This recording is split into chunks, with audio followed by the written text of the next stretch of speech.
আসসালামাইকুম, কেমন আছেন বিএস? আপনারা কেমন আছেন? ভালো আছেন কিনা?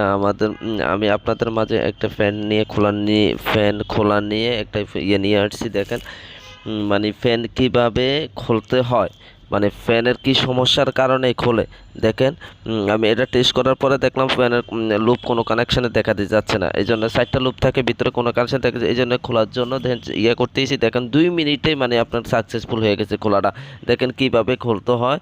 মানে এই যে 3টা স্ক্রু দিয়ে সুন্দর করে বাড়ি দিয়ে উপরে পাটটা নিচে খুলে নেওয়া যায়। দেখেন, এই যে দেখেন আপনাদের ভালোর জন্য একটা জিনিস নিয়ে আছি। ফ্যানটা খোলার ভিতরটা কানেকশনটা দেখেন, ভিতরটা এখানে খোলা এই যে 3টে স্ক্রু দিয়ে হাতুড়ি দিয়ে বাড়ি দিলেই খোলা।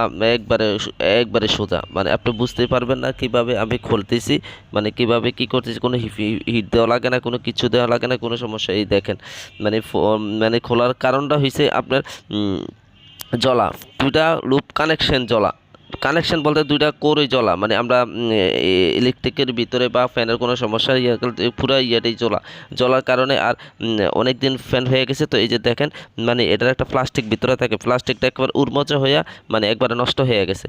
নষ্টের কারণে আপনার কোনো কারেন্টের কোনো সমস্যার কারণে আপনার ফ্যানটা জ্বলে গেছে।